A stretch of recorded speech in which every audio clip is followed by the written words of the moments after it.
Okay, how many, when we're doing systems of linear equations, there are three types of solutions. Three types of solutions. Zach, name one of them. Meaning three different types of answers you can get.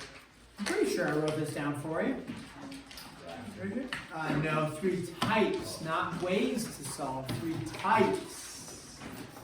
Jen. Infinite. Infinite. Zach. Who's got our last one? Fletcher. Perfect. There are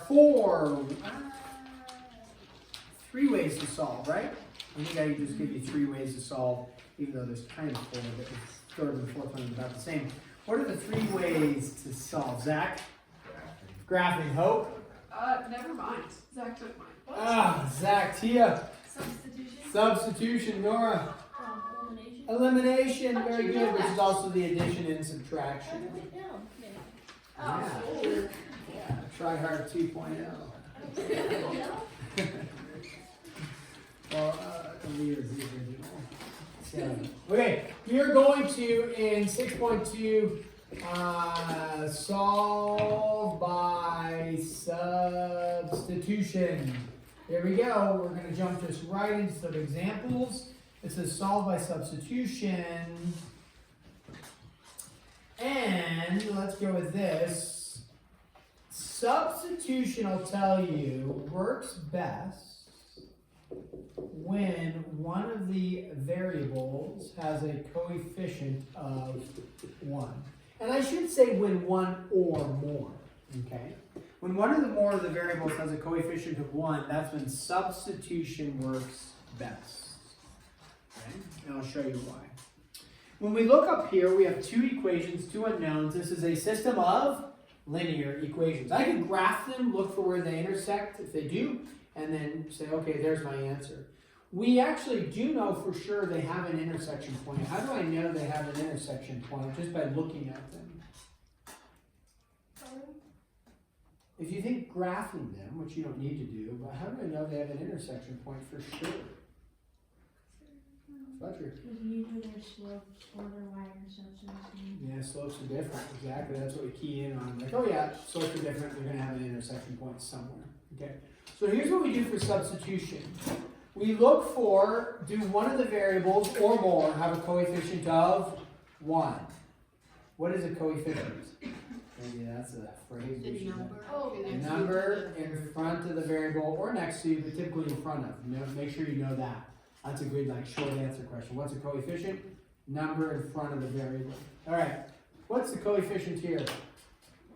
1. Oh, 3? Sorry, Whoa! I can see that. I can see a 3 there. I get it. Yeah. Okay. Let's embarrass yourself. Try again. But at least you answered. What's the coefficient here? 1. Yeah, very good. Okay. What's the coefficient here? 3. 3. What's the coefficient here? 5. What's the coefficient here? None, because it's not a number in front of the variable. Okay, well, Good question. Good question. All right, so here, if it has a coefficient of 1, what's really nice is that we already know what y equals in this case, and it's already solved. So step 1 technically is solve for one of the variables, meaning make one of the variables by itself. Well, is y already by itself? Check. So step 1 is already solved for. You only need to do it in one of the equations. However, they have it in both equations. Okay. So step 1, make sure one of the variables is solved for. Done. Step 2 is substitute that expression into the other equation so that you only have one equation with one unknown. Meaning, if I know y equals 3x plus 2, right?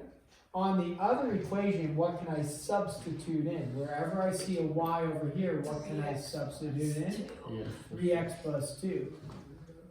So this becomes 3x plus 2 equals, what do we have over here? 5x minus 6. So I had y by itself. Perfect. It was already given to me. I just take whatever y equals and I substitute it into the other equation for y. And then now I have one equation with one unknown and I solve. If you want to, bring the x over here, you can. You can subtract the 3x, add the 6 at the same time. You would get 8 on the left-hand side. You would get 2x, right? And then divide both sides by 2, flip it at the same time, make it nice formatting. X is equal to 4. Okay, now I know x equals 4. So you substitute in, solve for the variable, and then you plug back in. You can actually plug back into either equation. I typically plug into the equation that I had solved for, which was already solved for. And I'm going to take whatever x is. What is x equal to? We know what it is. 4. We're going to plug that back in for x right here. So this would be y equals 3 times, not x, because what do I know x is? 4 plus the 2. We'll simplify out, show our steps. Y is equal to 14. Now, in terms of your answer, if you remember when you're graphing, they give it to you in coordinate point form, right? And so they say 4, comma, 14. I like that. That's really nice, consolidated. If you end up leaving it like this with these two, probably would give you credit. I'll think through that. If I don't tell you otherwise, either formatting like this and this is okay, or this. If I do tell you I want this, I'll let you know for sure. Okay, the substitution, okay, again, let me ask this, I've stated it a few times. When does substitution work best? When your coefficient is 1. We'll get another example here where that is helpful for us. If it's not 1, we can still solve. It just takes a little bit more work sometimes. So let's do this one. 3x minus 2y equals 14. Do we see, as I've written that one, do we see a coefficient of 1? No. Okay, doesn't mean we can't do substitution, but we're like, okay, not necessarily optimum. Let me explain. You don't actually have to write this down, okay? Let me explain that. Why is it not optimum that the coefficient is a 1? We're going to have another equation here, but I want to focus on this for a second. If you needed to solve for one of these variables, you're like, let's solve for x. So you don't need to write it down, just observe. If I solve for x, I would add the 2 over, right? So I would get 2y plus 14, or 14 plus 2y. Then I would need to do what? Divide by 3. When you divide by 3, you get x by itself, but what do we have on the right-hand side? We have a fraction. Nothing wrong with fractions, but is that a little more cumbersome to plug in than when we simply had 3x plus 2 going into there? Was that, this is pretty straightforward, right? Here, you plug in a fraction, you got a little bit of work to do. It's still doable, but it's a little bit more work. If you said, well, what if I solve for y? So that would be if we solve for x. You said, well, what if I solve for y? Well, I would subtract the 3x from both sides. So you'd say like a negative 2y is equal to 14 minus 3x. Then you got to divide everything by negative 2. So then those cancel. Now I have y solved for. Does that look optimum and nice and gentle and easy and friendly mathematically? No. But I did solve for y so I could plug into the other equations. Okay? That's not, again, both of those are kind of like, ugh, not feeling great about it. Okay, so that's why we look for, if it has a coefficient of 1, 2x plus y equals 11. The other equation was this, 2x plus y is equal to 11. If one of the variables has a coefficient of 1, solve for that variable. Over here, then, this is the other equation. So now I'm looking at this equation and this equation. We just discussed why solving for x or solving for y both give you a little bit of cumbersome work. But over here, what variable is nice and easy to solve for? Y. Because all I have to do to solve for y is get what? Rid of the x. So I say, okay, y equals, and you can go negative 2x plus 11 or 11 minus 2x. It does not matter. Now, does that look a little bit more friendly than looking at the variable expressions than these fractional expressions? Yeah. So all I have to do is one step, subtract the 2. Here I had to, add the 2y, divide by 3. Here I had to subtract the 3x, divide by negative 2. There's 2 steps here. Just subtract the 2x. Now, I'm going to erase this because I actually don't want that. I want to look at this and say, hey, I have step one, solve for one of the variables. We've identified this was the easiest variable to solve for. Once you've solved for it, you substitute it back into the other equation. Am I going to substitute in for x or am I going to substitute in for y? Why? Because I already know y is equal to what? 11 minus 2x. So wherever I see a y, what am I going to plug in? 11 minus 2x. Now, so I substitute that into this y right there. Okay, here, classic error. Anybody want to venture to tell me what the error is? You don't multiply by 2? Yeah, actually, usually people do multiply by 2, but sometimes they wouldn't. That's not the classic error I'm referring to. They don't make it a positive? Yes, thank you. Nice job, Potomac.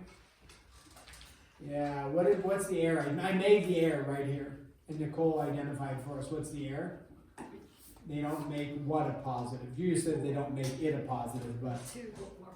that should be what? Positive 4x, because what am I distributing in? A negative 2. So that's got to be a positive 4x, okay? So that's the error that will occur for some people. I'm going to add the 22 over, combine, I get 7x. Combine those x's is equal to 36. Oh, wait, no. 36. At 22 plus 14 is 36. Okay, good. And then x is equal to 36 over 7. Okay, is that a nice, easy, gentle answer? It's just an answer, okay? So, never fear, you've probably done the math correct. Is it okay if you get a fractional answer? Yeah, it's okay. You're like, well, you might say, because now I've got x, but when I get y, I've got to do a little bit of fractional work, right? Y is equal to 11 minus 2 times, what do we get? 36 over 7, that's what x is, right? X is 36 over 7. So y equals 11 minus 72 over 7. And then you got to do fractions, right? What's your common denominator? 7. If you don't know fractions, they come up, right? You should, hopefully you know. So this is going to be 7 over 7. So what? 77 minus 72. And so y is equal to 5/7. And then you'd be done. Is that a very viable question for the test, even though it's got some fractions? Absolutely. You should be able to do some fractions. It's no problem. Okay. Now, just because you have fractions doesn't mean you did something wrong, right? So, okay, yeah, over here it was nice and neat. 4/14, done. Over here it was 36/7 and 5/7. Okay. Just took a little bit of work to get there, but it's viable. It's a fractional answers work. Let's do a couple more. Is this making a little bit of sense? Maybe, hopefully. Any questions as I'm plodding along here? Nobody's expressing disdain or frustration yet. You do that all at home, probably. Okay, 3x minus y equals negative 6. There you go. You guys, do we like one of those equations? I think so. Do the substitution method. Check with your support team around you. First step you might want to check with each other on is which variable did you solve for and in which equation.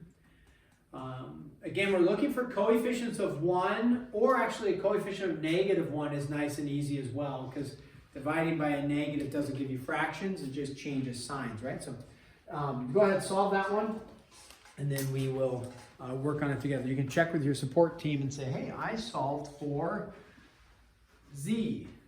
They say, whoa, Z. Wow. Hopefully nobody's solving for Z.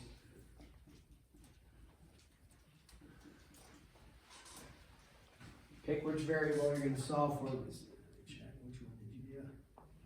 Oh, nice, yeah. And then you just change the sign on that.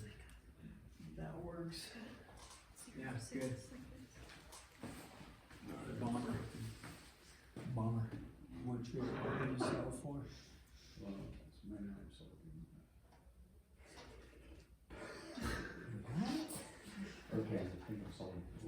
Yeah, you saw for X there. Nice. That looks good. Okay. Hope which variable you solve for. Oh, you solve for Y. Okay, so that becomes a positive. Okay. Good. Good. It's my right. Madeline, what variable did you solve for? That's what I would do.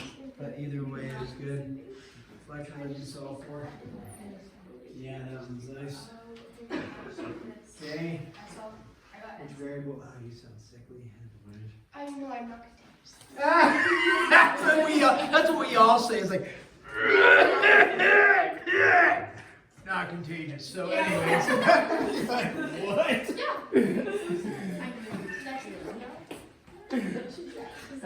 Otherwise, if you're contagious, you get judged. I know the feeling. So, okay, where are we at here? I don't know. Oh, Tia, I believe you're correct. What did you solve for? Nice. Yes. Equal to X is, and then I just. Oh, you're a genius. Yes. So 3 Yes. times. And then you just do everything, so you multiply. Well, I just doesn't matter. Normally, And then y is equal, minus y is equal to x. And then base negative 6, so Okay. minus 4, you get negative 6. Okay, I started. Oh, me too. Okay, again, let's go over it together. 2 routes that people did. Either one would be acceptable. I probably would have seen X as 1 and just gone with that one. That works really well. Other people, they went this route. There's nothing wrong with this. They subtracted the 3x minus 6, and then they said y is equal to 3x plus 6. So either one is acceptable. If we go this route, you wouldn't really solve, although it's not wrong to do, but you really wouldn't solve for x here and y here and then substitute it in. You're just going to pick one of your equations. So if I did it this route, and so you might have done a different route, you should still get the same answer. You might have done that route. If I solve for x here, I'm going to not touch this one. Now I'm just going to take this and plug in. So wherever I see an x, what am I plugging in? 18 minus 3y. So 3 times 18 minus 3y minus y equals 6. 3 times 18? Oh, 54. 3 times a negative 3? Negative 9y minus y is equal to 6. Subtract that over, you get negative 10y is equal to what? Negative 60. Negative 60. Yeah, it should be. 48. I'm sorry. Whoa. Catch my air. Negative 6. Negative 6. Negative 60, because you subtracted 54. I was wrong on that. I forgot the negative part. So y is equal to a positive 6. And then you plug that in. X is equal to 18 minus 3 times 6. 18 minus 18 is 0. Is 0 kind of a unique answer where you're like, what? Yep, it is, but that's fine, right? You can get 0. What you found is that over 0 up 6, you found that's where your lines intersect. Whatever your lines look like, it's like here and here, they intersect right there. Okay, so it's fine to have 0. Fine to have fractions. Do you guys feel good about it, or do you want me to do some more problems? I mean, the rest are going to be kind of similar. Do you want me to do one where it doesn't have a coefficient of 1 that you have to solve for and get fractions? Maybe we should do one like that. Let's just do one like that where there isn't a coefficient of 1. This is number 4. So in this case, yeah, let's pick this one because this one, get your fractional mindset going. And there's your first one. Are we loving that for substitution? No. But are we loving this one for substitution? No. Eventually with elimination you can do both. But on the test I will say graph this one, solve. Then I will say substitution, solve. So if this one's substitution, you have to do substitution. I probably actually won't give you a fractional one. Because in the end you'd actually just do elimination and it wouldn't be as messy, at least initially. Still get the same answers out, but this one I'm going to say fractional. All right, anybody care which one we solve for? Second one, you want to solve for a variable in the second one? Okay, which variable in the second one? Solve for x. Solve for x, okay. I heard second one, and then Jed jumped in and said the second, or solve for x, so 7 plus 4y, right? So add the 4y over, and then we're going to divide both sides by 2. So you get 7 plus 4y divided by 2. Remember, the 2 can't go into the 4 only. You'd have to take it into the 7, which you could do decimals is fine. You could say 3.5 plus 2. I usually don't, although maybe that would make my life easier. But I'm going to take x equals 7 plus 4y and substitute it in over here. So wherever you see an x, you're going to have to plug in 7 plus 4y over 2 plus 5y equals 8. Sorry, I'm just getting a little messy there. Let me erase this. We already know what that answer was. Okay, so now it's a little messy with the fractions, but 3 times whatever x was, and you distribute that 3 in, you get 21 plus 12y, all divided by 2, plus 5y over 1 is equal to 8.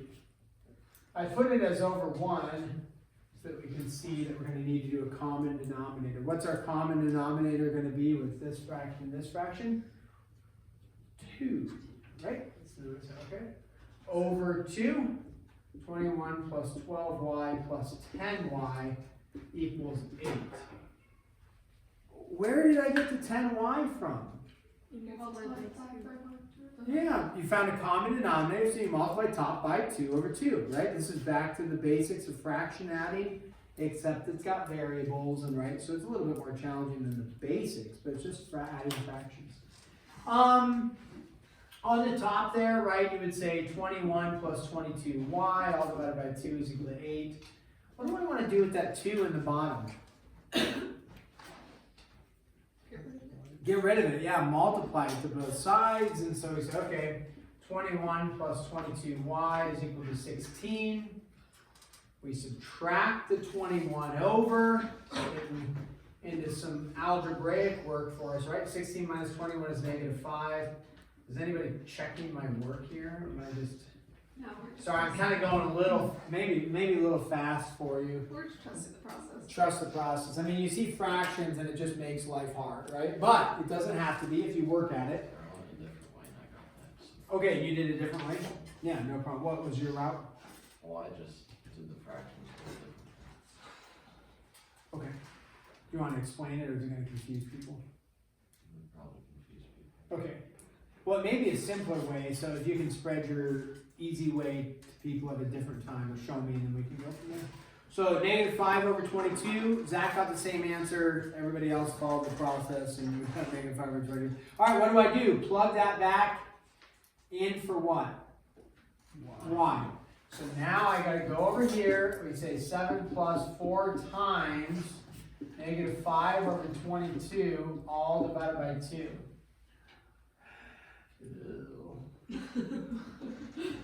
X equals 7, actually it's going to be minus, because we got a positive 4 times a negative. Why don't we do a little bit of cancellation, right? The 4 and the 22 goes 2 and 11, so minus 10 over 11, all divided by 2. Oh, wow. Now, we can't have a fraction over a fraction. Whew. Let's work with our top, and then we'll mess with the division of the 2. Top, what's the common denominator going to be? 6 or 11. She said 7. So you're going to see, like, when you go online, maybe, possibly, or and you're trying to seek out help or whatever online, and a lot of times they skip some steps, and you're like, what? 67 over 11? Whoa. Well, where'd they get 67 over 11? They did 77. No. They did it. Yeah, they did 11 over 11 to get a common denominator of 11. So 7 times 11 is 77. 77 minus 10 is 67 over your common denominator of 11. Just basic fractional work. Now, when they divide by 2, what do you know? When you divide with fractions, you got to keep it, flip it, and switch it, or no, keep it, switch it, flip it. There you go. Whatever it is. So 67 over 22. Where did you get 67 over 22? Well, divided by 2, it's divided by 2, but instead of dividing by 2, you have to multiply by the reciprocal, so multiply by the 1/2, right? And we get 6,742. Definitely a challenging problem in the sense that you have fractional work, right? So in the end, if we did elimination, which we'll learn later, this answer, you'll get the same answers, okay? It just, but it would be a little bit easier, slightly easier process with elimination than doing the substitution method. So we will do substitution on the test, the chapter assessment. I'll probably, like I said though, would give you something, like this had fractional answers, but it was a little easier to begin with, right? Because it was just y equals. So we probably have something like this. Or even, something nice and gentle like the other one. Okay, let's give you your homework for this. I'll give you a little bit of time. I don't have the homework sheet printed off for you, but we'll either get there or we won't, but we'll have a homework for you. Oh boy.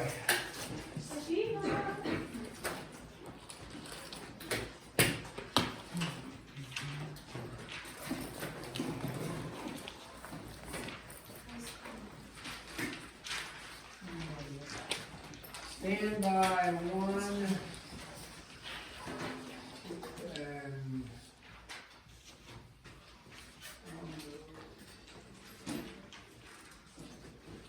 chapter 6, right? So 6.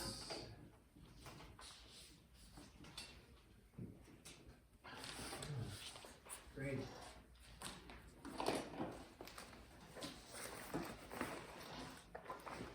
Okay, 1 through 35, odd, 36, 44, and 50.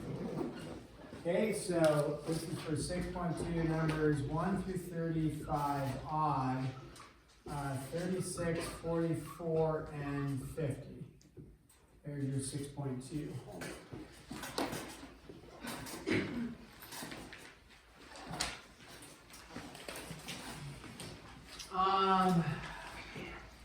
I don't know if I'm going to teach another lecture on this, but this one could end up being, maybe I'd make this due Wednesday, because it's a fair amount of work with substitution stuff. So I'm okay making it due Wednesday, but don't procrastinate. I do as much as you can. Make sense? Mm-hmm. But it can end up being a fair amount of work with the substitution stuff. So this we do Wednesday, but don't procrastinate. We're not going to teach any more on it tomorrow. We'll start talking about 6.3 tomorrow.